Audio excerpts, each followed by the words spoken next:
At the end of the 19th century, 1 out of every 7 people in Stillwater had German heritage. There was a rich local culture, a German newspaper, the St. Croix Post, German-language churches and parochial schools, a Sons of Hermann Lodge, a men's choir, and one of the town's leading bands led by Professor William Schilling. At the Deutsche Verein Hall, they presented plays and held dances. Some of the town's leading businessmen, like mill owner Louis Hospice, were fellow countrymen. One of those German immigrants was Anton Krenz, who at age 32 boarded the ship Alemannia in Hamburg, Germany, with his wife Rosalia.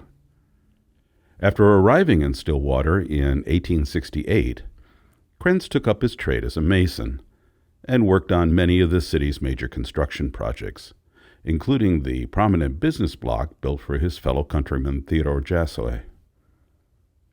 His advertisement in the local newspaper read, "Before building a house, parties should consult A. Krenz, a practical brick and stone mason, as to the cost of the foundation and other stone or brick walls, chimney, etc.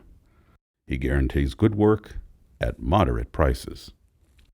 His home, built in 1874, is a testament to his skill as a mason. It is an excellent example of the Italianate style of architecture, fashionable in Minnesota between 1860 and 1880. One reason for its sustained popularity was its adaptability. The Italian villa was based on the country houses of Tuscany and featured an impressive square-towered, irregularly shaped mansion with deep eaves.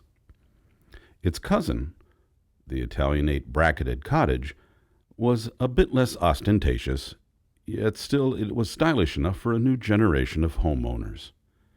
Its principal elements are all found here, with its box-like form, the shallow hip roof, the paired brackets under the eaves, and the 2-over-2 arched windows with brick hoods. Many of the original windows remain on the house, in fact. In 1880, Krenz put the house up for sale, and the real estate listing gives us a glimpse of the property in those years. Residence for sale. The brick residence and grounds on the corner of Oak and Holcombe Streets. The house was built 5 years ago, is well and tastefully finished, and is in complete repair.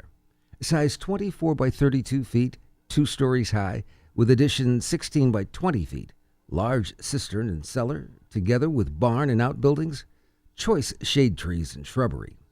This is a very desirable property and will be sold at a bargain. Bargain or not, the house was not sold at the time, and would in fact remain in the family until 1955. Anton Krenz had other interests. The family was active in St. Mary's, the German Catholic church located 2 blocks away. In the 1880s, he joined with a friend to purchase a saloon, one of 57 in town at the time. And he also served as Stillwater's street commissioner for a while. At his passing in 1924, the Stillwater Gazette eulogized, "He was a most excellent workman," as all of his works bear testimony. And that is a fitting description of his house on Holcombe Street.